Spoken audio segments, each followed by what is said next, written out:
भारत की शान कहे जाने वाले द ग्रेट खली की जिंदगी की वो कहानी जिसे हम सबसे छुपा कर रखा जा रहा था। एक ऐसा किस्सा जिसमें खली के हाथों एक रेसलर की मौत हो गई थी। रेसलिंग की दुनिया में एक ऐसा दौर हुआ करता था जहां कोई मानने को तैयार ही नहीं था कि ऐसा शख्स जिसे अंग्रेजी का आ भी नहीं आता वो सरहद पार जाकर लोगों के छक्के छुड़ा देगा। लेकिन खली ने जब रेसलिंग की दुनिया में कदम रखा तो इतिहास के पन्नों में हमेशा हमेशा के लिए अपना नाम दर्ज करवा दिया। पर वो कहते हैं ना कि सुबह की रोशनी के बाद रात का अंधेरा देखना ही पड़ता है, और ठीक ऐसे ही अंधेरे भरी दुनिया खली की भी जिंदगी में आई जब इनके हाथों एक रेसलर की मौत हो गई। अब वो कैसे हुई और क्या थी इसके पीछे की पूरी कहानी, चलिए आज की वीडियो में जानते हैं। पर हाँ, उससे पहले हम आपको ये जरूर बताएंगे कैसे दिलीप सिंह राणा ने द ग्रेट खली का सफर तय किया, कैसे एक लोअर क्लास फैमिली में जन्मा लड़का आज दुनिया की तमाम सुख सुविधाओं का आनंद उठा रहा है। 27 अगस्त 1972 की वो तारीख जब हिमाचल प्रदेश के एक छोटे से गांव में दिलीप सिंह राणा का जन्म हुआ। 7 भाई बहनों के बीच में जन्मे दिलीप के परिवार वालों ने ये बिल्कुल भी नहीं सोचा था कि आगे चलकर उनका ये बेटा कैसे सूरज की तरह चमकने वाला बनेगा। और सोचते भी कैसे, आर्थिक रूप से इनका परिवार काफी कमजोर था। इनके पिता गांव के एक छोटे से किसान थे। एक बार जब बारिश की वजह से इनकी पूरी की पूरी फसल उजड़ गई तो इनकी हालत और भी ज्यादा कमजोर हो गई। अब इनके पिता के पास इतने पैसे भी नहीं थे कि वे अपने बच्चों को पढ़ा सके। अब सुनने में भले ही अजीब लगे, लेकिन जब ये 8 साल के थे तो इनके पास 2.5 रुपए तक नहीं थे कि उससे ये अपने स्कूल की फीस जमा करा सके। इसीलिए स्कूल के प्रिंसिपल ने इन्हें काफी खरी खोटी सुनाकर इन्हें स्कूल से निकाल दिया। अब सभी बच्चों के सामने इस तरह का अपमान सहने के बाद दिलीप ने भी यह फैसला कर लिया था कि वो कभी दोबारा उस स्कूल की शक्ल नहीं देखेगा। इस हादसे ने खली को अंदर से इतना ज्यादा तोड़ दिया कि उसके अंदर हिम्मत नहीं बची थी कि ये किसी भी स्कूल में जाकर वापस से पढ़ाई शुरू कर दे। इसलिए उन्होंने दोबारा स्कूल न जाने का प्रण ही ले लिया। जाहिर सी बात है, स्कूल से पैसों के लिए निकाले जाने के बाद इन्हें पैसे का असली महत्व समझ में आ गया था। इसलिए इन्होंने सोच लिया कि अब ये सिर्फ और सिर्फ पैसे कमाने पर फोकस करेंगे, जिसके चक्कर में इन्होंने बहुत सी छोटी छोटी जगहों पर काम किया। इसी दौरान खली को पता चला भारत सरकार द्वारा एक मुहिम चलाई जा रही है जिसमें वृक्षारोपण का काम किया जाएगा और हर मजदूर को दिन के 5 रुपए दिए जाएंगे। आप खुद ही सोचिए, जिस बच्चे को केवल 2.5 रुपए के लिए स्कूल से निकाल दिया गया हो, उसके लिए दिन का 5 रुपए किसी सपने से कम नहीं था। और फिर क्या था, 5 रुपए की दिहाड़ी पर उन्होंने काम करना शुरू किया। एक तो ये मेहनती बहुत थे, ऊपर से इनके शरीर की बनावट ऐसी थी कि हर कोई इन्हें पहचानता था और अपने पास काम करने के लिए इन्हें ऑफर देता था। ऐसा करते करते वक्त बीतता गया और 1993 का वक्त आ गया। इस समय ये शिमला में एक सिक्योरिटी गार्ड का काम करते थे और उसी दौरान रात के समय एक पुलिस ऑफिसर की नजर इन पर पड़ी। जैसे ही उस पुलिस ऑफिसर ने ये देखा, वो खली के पास गए और इनसे कहा, तुम्हारी कद काठी इतनी अच्छी है, तुम पुलिस वाले क्यों नहीं बन जाते। एक पल के लिए तो खली को खुद समझ में नहीं आया कि शख्स क्या कह रहे हैं, क्योंकि खली ने ज्यादा पढ़ाई लिखाई नहीं की थी।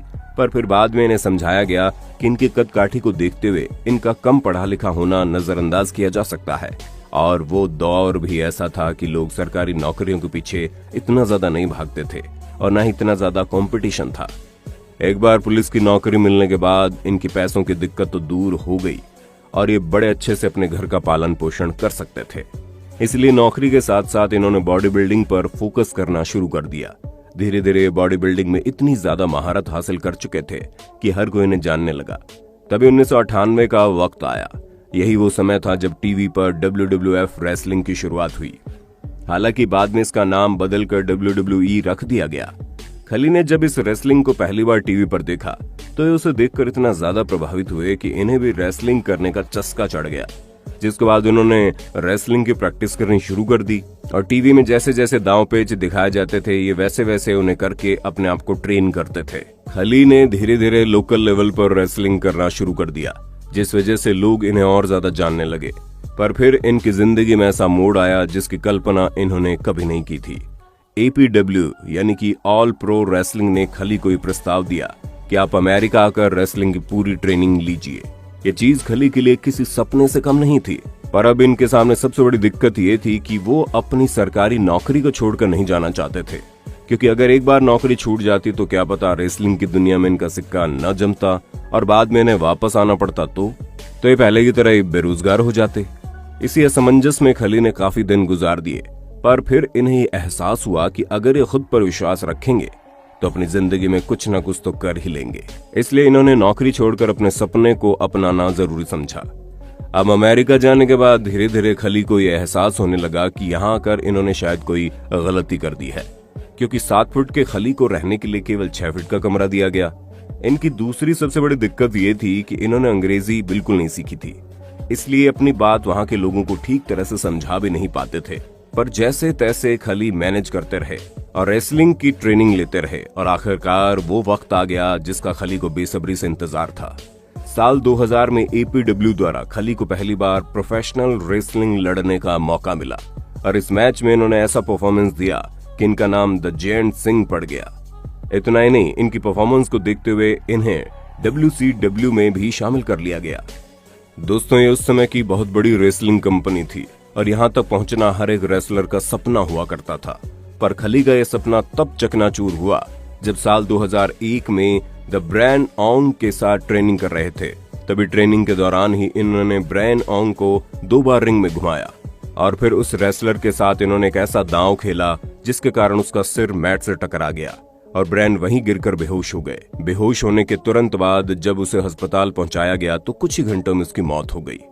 अब दोस्तों, ये बात तो आपको भी मालूम होगी, ये जितने भी रेसलिंग के मैच होते हैं इनकी प्रैक्टिस पहले से ही की जाती है और ये सब कुछ स्क्रिप्टेड होता है।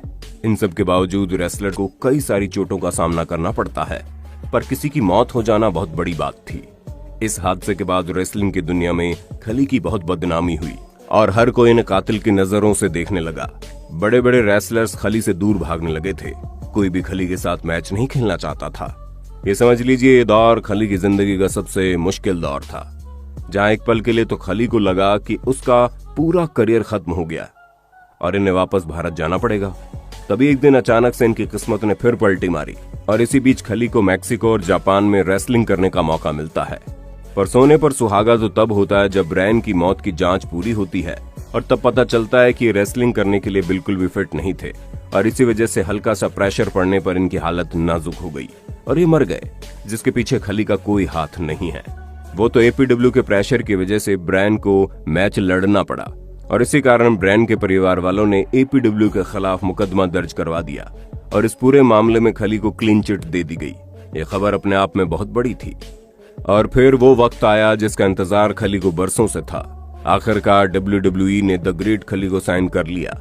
जब इन्होंने WWE के लिए मैच खेलने शुरू किए तो फिर रुकने का नाम ही नहीं लिया और लगातार एक के बाद एक मैच में अपनी अच्छी परफॉर्मेंस देकर दुनिया भर में अपनी पहचान बनाने लगे। इसी का नतीजा है कि फिल्मों में शाहरुख खान, क्रिकेट में सचिन तेंदुलकर और रेसलिंग की दुनिया में द ग्रेट खली को पूरी दुनिया जानती है, फिर चाहे वो किसी भी कोने में क्यों ना हो। फिलहाल तो खली अपने जैसे और नौजवान रेसलर्स को रेसलिंग की दुनिया में लाने के लिए अपना खुद का एक रेसलिंग इंस्टीट्यूट चला रहे हैं। साथ ही साथ इन्होंने न सिर्फ बॉलीवुड बल्कि हॉलीवुड की फिल्मों में काम करके एक्टिंग की दुनिया में नाम कमाया है और अब ये चैन की जिंदगी जी रहे हैं। दोस्तों, आज के लिए बस इतना ही। उम्मीद है आपको हमारी ये वीडियो काफी पसंद आई होगी। अगर हाँ तो इसके बारे में आपका क्या कहना है हम कमेंट में जरूर जानना चाहेंगे और इसी तरह की शानदार वीडियोस को लगातार देखते रहने के लिए अपने होस्ट और दोस्त सैम के चैनल को लाइक, शेयर और सब्सक्राइब करना ना भूलें। धन्यवाद।